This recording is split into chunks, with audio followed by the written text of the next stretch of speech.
Bonjour à tous, avec l'aide de Dieu, le Hayom Yom du 17e jour du mois de Shvat, lorsque le Hayom Yom a été écrit en 5703, le 17e jour du mois de Shvat, c'était un Shabbat, et pas juste un Shabbat, mais Shabbat Shira, Shabbat de la cantique, c'est-à-dire le Shabbat dans lequel on lit la paracha de Béchalach. Dans la paracha de Béchalach, on nous parle que les Juifs ont traversé la mer Rouge, et après ça, donc ils ont dit un cantique à Hachem, aussi bien les hommes ont dit un cantique, aussi bien les femmes ont dit un cantique. À ce sujet, le Rabbi nous dit que lorsqu'on lit la Shira, le cantique, Az Yashir Moshe Uvnei Israël, etc., on se tient debout pendant la lecture du cantique de la mer.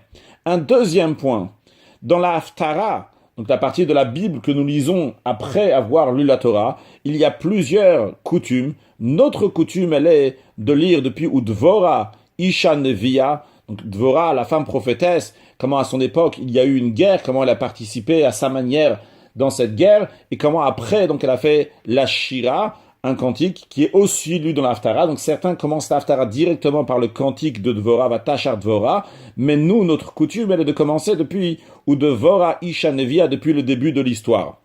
Puis, le Rabbi nous dit, il faut étudier le Chumash du jour, le Télim du jour, et le Tanya du jour. Encore un point, le Rabbi nous dit, il est coutume de manger du Schwarze Kaché, certains traduisent ça donc avec du sarrasin, donc pendant ce Shabbat, le Shabbat Shira.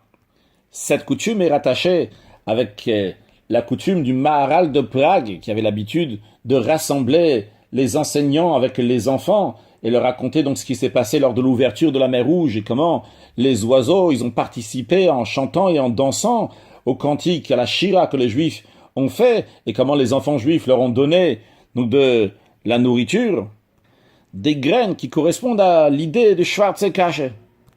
D'autres rattachent cette coutume au fait que dans la paracha de Béchalach, il y a la manne, le pain céleste que les Juifs ont mangé pendant 40 ans dans le désert. Donc ils mangent différentes sortes de céréales. Puis après, le Rabbi nous ramène une lettre, des paroles du Rabbi précédent, qui dit que le Shabbat de la paracha de Béchalach en 5621, donc 1861, le Tzemar Tzedek, Rabbi Menachem Mendel, troisième Rabbi de Chabad, il a prononcé un discours qui commence avec les mots qui sont dans la paracha de Béchalach, qui dit « Re'u ki Hashem », regardez, Hashem vous a donné le Shabbat, etc. Ce Mahamar est imprimé dans l'Ikouté Torah. C'est intéressant car en effet, l'Ikouté Torah, c'est un livre donc, qui est pour les Mahamarim, les discours chassidiques, du troisième livre, quatrième et cinquième livre de la Torah, de Vayikra, Bamidbar Dvarim, et pour Shirachirim aussi.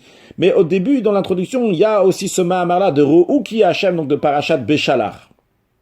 Donc ce discours chassidique a été dit en 5721 par le Tzemar Tzedek.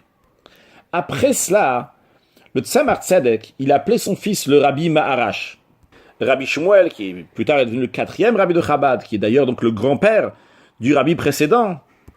Et le Tzemar Tzedek, troisième Rabbi de Chabad, a dit à son fils, le Rabbi Maharash, il lui a dit comme ça, mon grand-père, l'Admour HaZaken, le premier Rabbi de Chabad, il a récité ce discours, le Shabbat Béchalach, 5565-1805. Et après avoir récité ce discours, l'Admour HaZaken a appelé son petit-fils, le Tzemar Tzedek. Donc Tzemar Tzedek, il raconte, il m'a appelé, donc l'Admour HaZaken m'a appelé.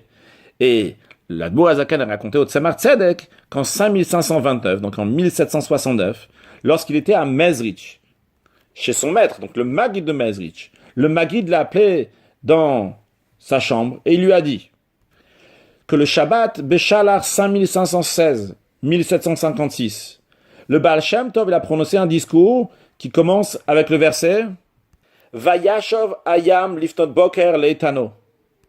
Qu'au matin, la mer Rouge retrouva sa puissance. Et il a expliqué le mot Etano, qui est dans le langage Etan, qui est de la force, la puissance. Se lit également, quand on inverse les lettres, se lit aussi Tnao, qui veut dire sa condition. En effet, lorsque Dieu il a créé le monde, il a fait une condition avec la mer, en disant que lorsque le peuple juif va venir, après la sortie d'Égypte, il faudra que la mer va s'ouvrir. Comme les sages l'expliquent. Donc ça, c'est le Maguid de Mezrich qui est en train de raconter au Admour HaZaken. Et il le dit donc en 5516, donc c'est encore dans la vie du Baal Shem Tov. Mais le Maguid de Mezrich continue, il dit, en 5521, 1761, donc ça c'était déjà après que le Baal Shem Tov a quitté le monde. Le Baal Shem Tov a quitté le monde en 5520. Et le Maggid de Mezrich raconte que son maître, le Baal Shem Tov, il est venu me voir, il est venu voir le Maggid de Mezrich. Et il a récité ce discours de Vayashav Hayam Lifnat Boker Leitano. Et il a ajouté une explication qui concerne l'expression Osim Ritzono Shel Makom. Il est dit que le peuple juif, lorsqu'ils font la volonté de Dieu, il n'y a pas écrit lorsqu'ils font la parole de Dieu, l'Odvaro Shel Makom. Maintenant, pour ne pas perdre le fil, c'est le Maggid de Mezrich, en 5529, il est en train de raconter ça au Admour Hazaken. Et il lui dit, aujourd'hui, mon maître, donc le Baal Shem Tov, est venu à nouveau me voir et il m'a répété ce discours. Donc en d'autres mots, le Baal Shem Tov a dit ce discours-là au Maggid de Mezrich en 5516, en 5521 et en 5529. Et c'est en 5529 que le Maggid de Mezrich est en train de raconter tout ça au Admour Hazaken. Puis le Maggid de Mezrich, il a répété devant l'Admour Hazaken le discours chassidique. Il a rajouté une explication au sujet du fleuve Guinaï. En effet, la Gemara raconte que Rabbi Pinchas ben Yair, il est parti accomplir la mitzvah de libérer des prisonniers. Il y avait un fleuve Guinaï devant lui et il lui a demandé de s'ouvrir. Donc c'est une histoire qui est similaire avec l'ouverture de la mer Rouge, qui est comparable à l'ouverture de la mer Rouge. Maintenant, on a dit tout à l'heure que l'Admour Hazaken, le premier rabbi de Chabad, il a raconté ça à son petit-fils, le Tzemar Tzedek. Quand c'était, on a dit, c'était en 5565, en 1805. Maintenant, encore une chose, on a dit tout à l'heure que le Tzemar Tzedek, il a parlé à son fils, le Rabbi Marash, en 5621. Et le Tzemar Tzedek, donc, qui a raconté tout ça, tout ce qu'on vient de dire, à son fils, le Rabbi Marash, il lui a dit, aujourd'hui, le Baal Shem Tov, le Maggid de Mezrich, et l'Admour Hazaken sont venus me voir, et chacun d'entre eux a répété ce discours à sa façon. Quelques heures plus tard, le Tzemar Tzedek, il a rappelé mon grand-père, c'est le rabbi précédent qui parle, il a rappelé le Rabbi Maharash, il a rappelé son fils, et il récita devant lui un commentaire de ce discours.